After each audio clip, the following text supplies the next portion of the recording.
incredible video shows skiers and snowboarders struggling to stay upright while winds and snow blast them as they make their way down the slope.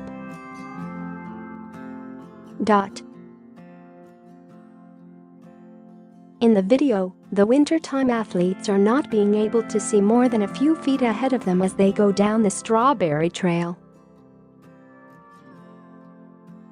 The crowd of about 10 skiers and snowboarders can be seen slowly making their down the trail and occasionally falling down as snow swirls around them due to the high winds.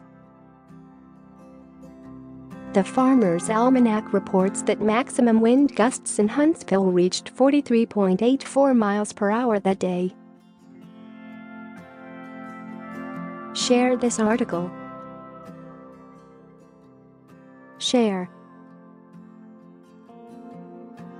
Social media users left plenty of comments in awe that anyone was even able to be outside in such conditions.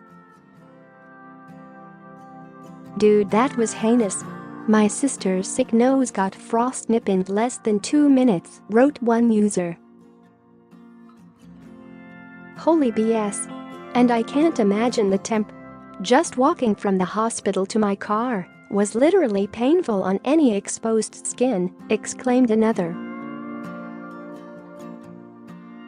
According to the Snow Basin website, 7 inches fell last night, making total snowfall for the season 119 inches with a current base of 52 inches. However, guests are not allowed to travel uphill due to the chances of being caught in an avalanche.